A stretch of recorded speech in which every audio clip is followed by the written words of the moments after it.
Fuerza es aquella magnitud que produce un cambio en la forma, posición o estado de un cuerpo. Vamos a analizar esta oración. Fuerza es aquella magnitud. Recordemos que magnitud es todo aquello que se puede medir. Por ejemplo, las distancias, los volúmenes, la velocidad, todo aquello que se puede medir, toda característica medible es una magnitud. Ahora, esta magnitud de la que hablamos, que es la fuerza, produce un cambio en los cuerpos. Y esos cambios pueden ser de forma, de posición o de estado. Cuando nos referimos al estado, nos referimos al estado de movimiento o de reposo, y en el caso de que esté en movimiento puede cambiar el tipo de movimiento. Tal vez un cuerpo se encontraba moviéndose en línea recta a velocidad constante y como consecuencia de que se le aplica una fuerza, empieza a frenarse o a cambiar su dirección. Entonces pasaría a tener un movimiento desacelerado o al cambiar su dirección cambiaría la velocidad, ya que la velocidad también es un vector al igual que la fuerza. Vamos a explicar esto de que es una magnitud vectorial. Vamos ahora con esta oración. La fuerza se puede representar por medio de un vector. El vector es un segmento de la recta o un segmento de recta que a una escala determinada representa a cierta cantidad vectorial. Nuevamente vamos a desglosar esto para ver exactamente qué significa. La fuerza es una cantidad vectorial. ¿Pero por qué? Recordemos que las magnitudes pueden ser escalares o pueden ser vectoriales. Las magnitudes escalares son aquellas que quedan totalmente definidas cuando indicamos su intensidad o su magnitud. Por ejemplo, la masa. Cuando hablo de 1 kilogramo de azúcar, es toda la información que yo necesito para saber esta característica que es la masa del azúcar. No necesito saber ni una dirección ni un sentido. En cambio, los vectores sí necesitan todos estos elementos. Y ahora explicaremos por qué utilizando el ejemplo de la fuerza. Esta persona está empujando esta caja hacia la derecha con una dirección horizontal. Además, esa fuerza tiene un determinado tamaño. No es lo mismo dibujar una flecha o un vector de ese tamaño que dibujar una flecha de este tamaño, porque el efecto sobre el cuerpo sería diferente. A su vez, no es lo mismo empujar la caja hacia la derecha que empujarla hacia la izquierda. Aunque la fuerza sea la misma, esto quiere decir, aunque el tamaño de la flecha sea el mismo, si aplico la fuerza en este lugar, el efecto será distinto que en este lugar. Lo mismo pasaría si cambio el sentido de esta manera, y así sucesivamente con las infinitas posibilidades que tenemos. Bien, volvamos ahora a la oración, a la segunda parte. El vector es un segmento de recta que a una escala determinada representa a cierta cantidad vectorial. Bien, un vector es un ente matemático que es un segmento de recta. ¿Qué quiere decir segmento de recta? Las rectas son infinitas. Acá tenemos una recta con rojo, pero como las rectas son infinitas, no nos alcanza nunca el espacio en el que estamos dibujando para dibujarla en su totalidad. Bien, la recta es infinita. Ahora, si yo tomo una porción de esa recta, obtengo un segmento. Entonces, por eso el vector es un segmento de recta. O sea, una porción de la recta es un vector. Que a una escala determinada representa una cantidad vectorial. Bien, a una escala determinada quiere decir que nosotros vamos a representar por medio del dibujo de este segmento una determinada cantidad. Por ejemplo, si yo digo, acá tenemos 5 newton de fuerza. La fuerza se mide en newton. Y eso es equivalente a un dibujo que tiene 5 centímetros. Entonces, ¿cuál es mi escala? Mi escala es 1 centímetro equivale a 1 newton. Supongamos que en lugar de ser 5 centímetros, esto mida 10 centímetros. Entonces, 1 centímetro, ¿qué cantidad representará en newton? En ese caso, cada centímetro representará 0,5 newton. Podemos determinar esto mediante una regla de 3. Si 10 centímetros representan en el dibujo 5 newton, 1 centímetro debe ser X. Y hacemos la cuenta. 1 por 5 dividido 10 y el resultado es 0,5 newton. Tal cual como habíamos determinado anteriormente.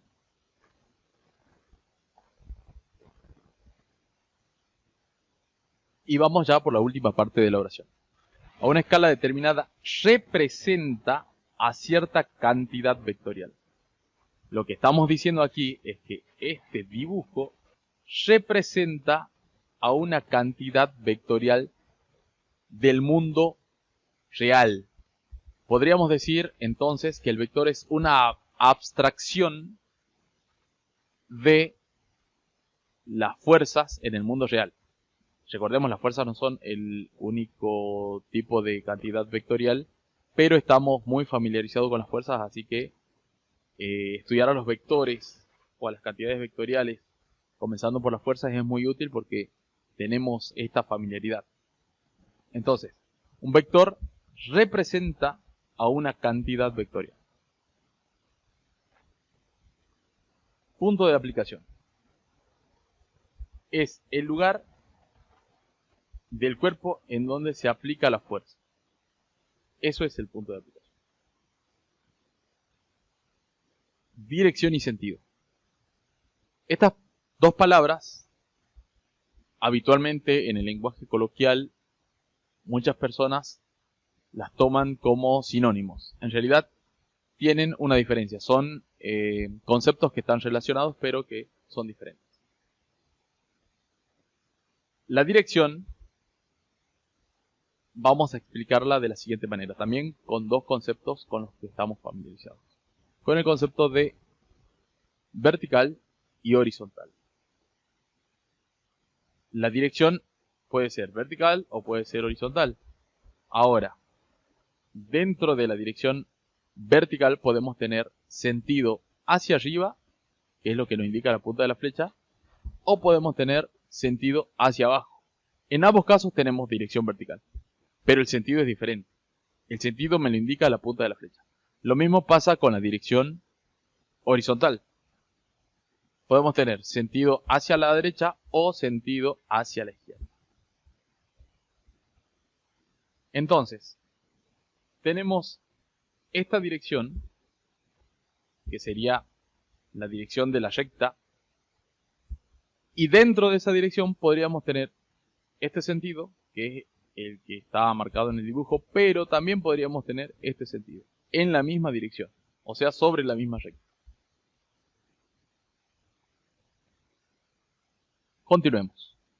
La unidad de medida de la fuerza en el Sistema Internacional de Unidades es el newton, que se simboliza con N. Esta es una unidad, es una unidad de una magnitud derivada.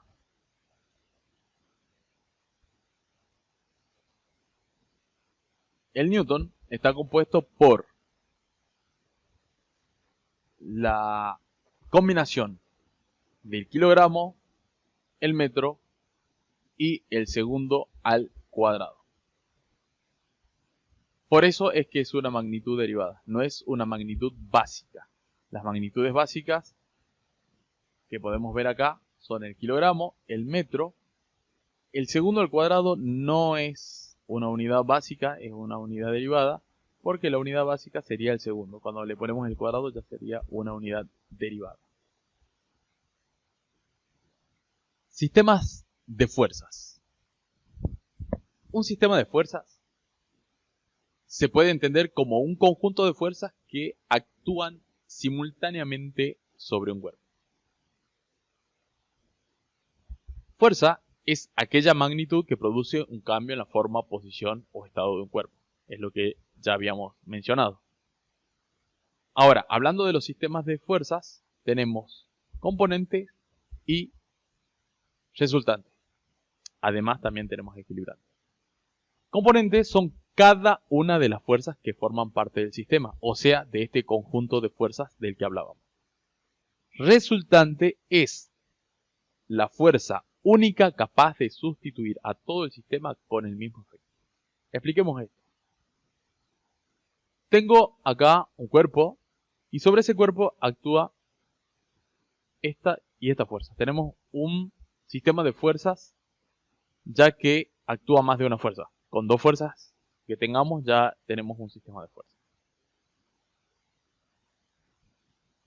Ahora, esta fuerza llamada resultante es una fuerza que es capaz de sustituir a estas dos y que causaría sobre el cuerpo el mismo efecto por ella sola que estas dos fuerzas en conjunto.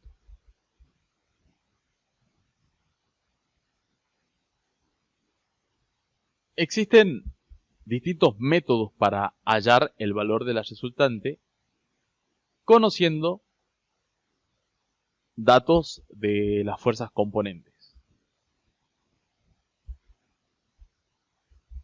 Aquí vamos a describir brevemente el método del paralelogramo y más adelante ahondaremos en él. Es un método gráfico. Entonces tenemos una fuerza a quien llamaremos fuerza 1 y acá otra fuerza a quien llamaremos fuerza 2. Vamos a trazar una recta paralela a la fuerza 1, pero que pase por la punta de la fuerza 2. O sea que vamos a trazar esta recta paralela a la fuerza 1 que pase por la punta del otro vector. Y haremos lo mismo con F2. Vamos a trazar una recta paralela a la fuerza 2 que pase por la punta de F1. En donde se intersectan esas rectas es donde se encuentra la punta del vector resultante, que parte siempre de la intersección de las fuerzas. Y ahí trazamos la resultante. Igual vamos a ahondar en este método más adelante. Ahora hablaremos de la equilibrante. Es la fuerza que pone en equilibrio todo un sistema de fuerzas. Tiene la misma magnitud y dirección que la resultante, pero es de sentido contrario. Esta vendría a ser la fuerza equilibrante. Notemos que el tamaño de este vector es igual al tamaño de la resultante. Lo importante es que pone en equilibrio a todo el sistema. Sabemos que aquí tenemos un cuerpo y si no estuviese el equilibrante, este cuerpo es muy probable, o es seguro, si no hay otras fuerzas actuando, que se moverá hacia la derecha. Pero si se hace presente la fuerza equilibrante, ese cuerpo se quedará quieto. Por lo tanto, el sistema estará en equilibrio si es que estaba en reposo originalmente.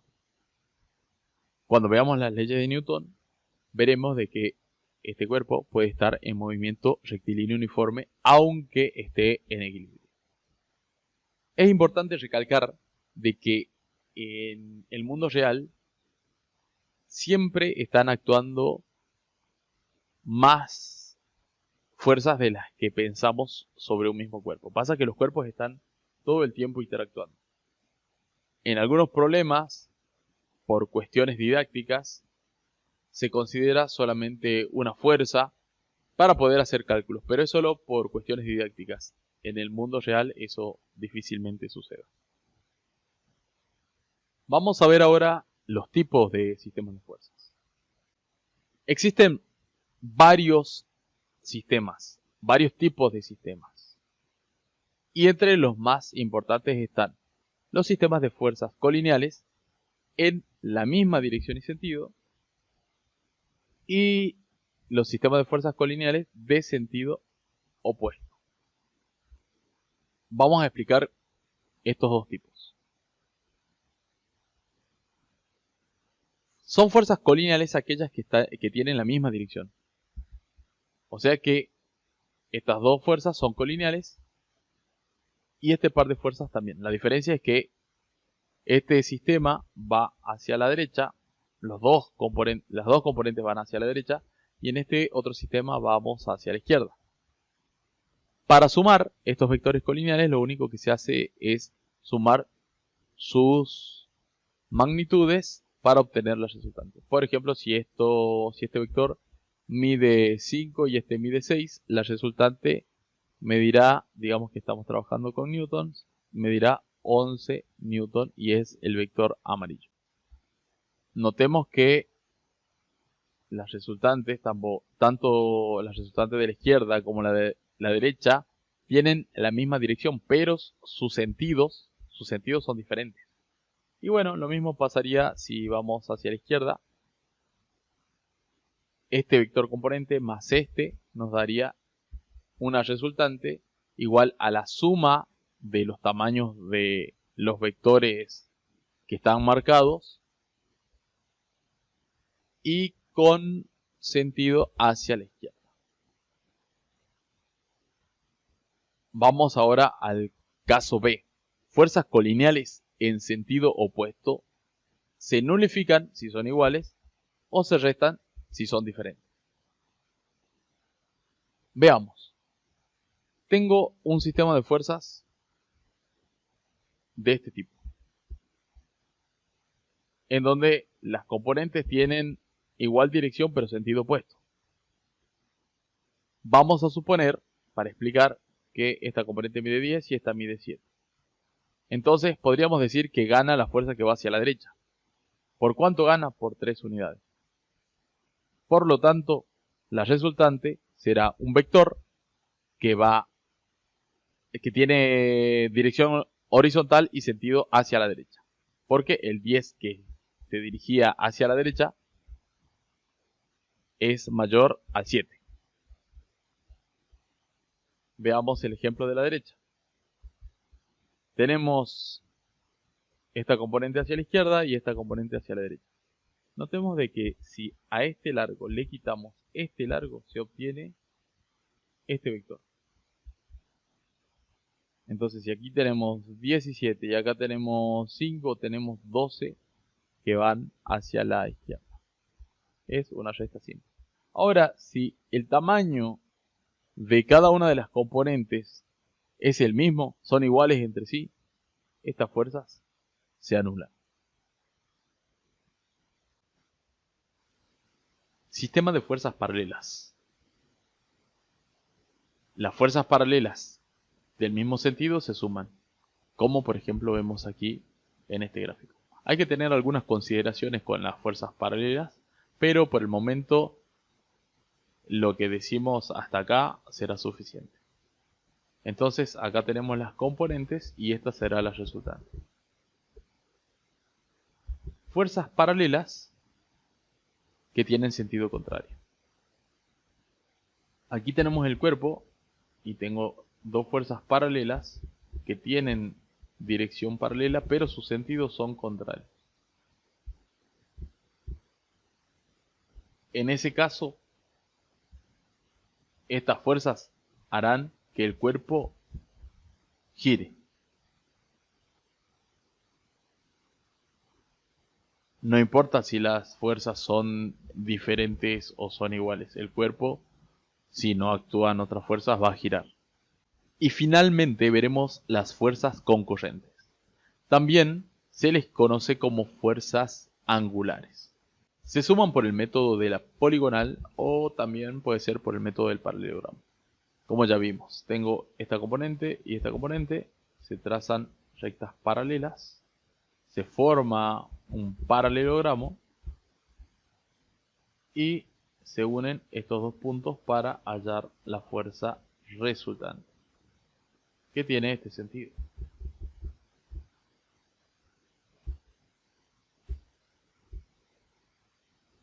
Ahora tenemos que tener en cuenta lo siguiente. Yo tengo esta componente y el ángulo formado con la horizontal y con el otro vector es este. Notemos de que cuando trazo la paralela, el ángulo que esa paralela formará con la horizontal será de la misma medida que el ángulo que forma la componente con el ángulo horizontal. O sea que si acá tengo 60 grados, acá tendré 60 grados, por ejemplo.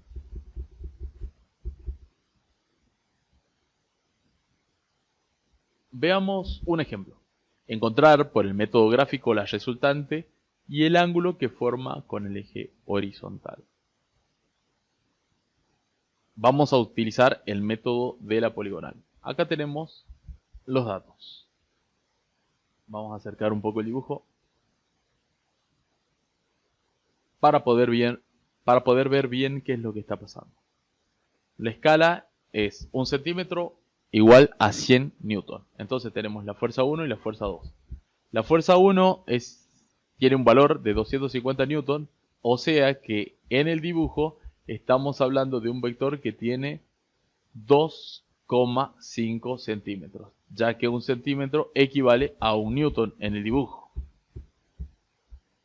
Y la fuerza 2, 400 newton, por lo tanto estamos hablando de 4 centímetros en el dibujo.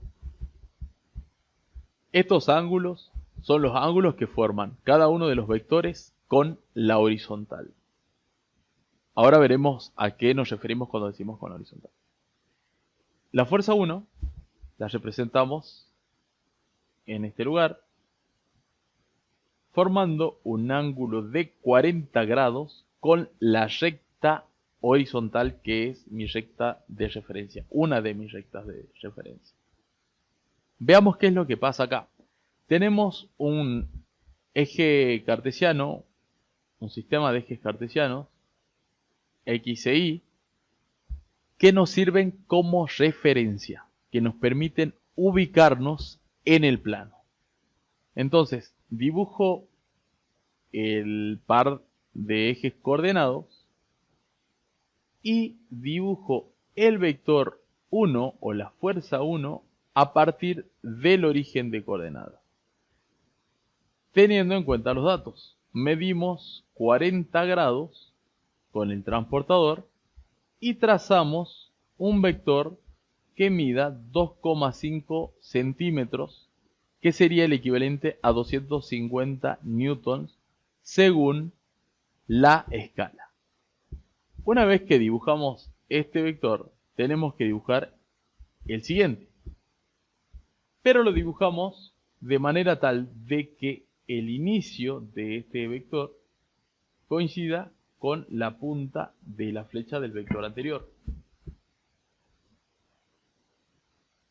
Entonces, como voy a comenzar a dibujar acá, lo que voy a hacer es una mini guía, como los ejes cartesianos, para poder realizar las mediciones correspondientes, sobre todo del ángulo. Entonces, hago mi pequeña guía ahí como un mini eje cartesiano por comodidad. Mido 70 grados y dibujo un vector de 4 centímetros, siguiendo esa dirección. Finalmente, para hallar la resultante, lo que tenemos que hacer es unir el principio del dibujo con el final. Por lo tanto, la resultante será el vector que está dibujado de celeste, que sería la fuerza resultante. Su medida sería 6,29 centímetros. Por lo tanto, teniendo en cuenta que 1 centímetro equivale a 100 newton, estaremos hablando de 629 newtons de acuerdo a esta medida. Y el ángulo será de 58,5 grados.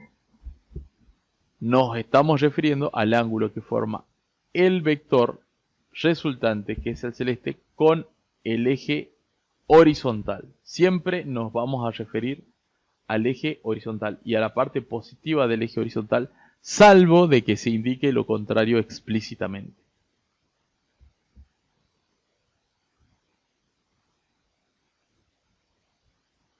Finalmente te dejo un ejercicio en donde tendrás que aplicar este método. Calcular la fuerza resultante por el método gráfico de un sistema de fuerzas con los siguientes datos. Espero tu respuesta.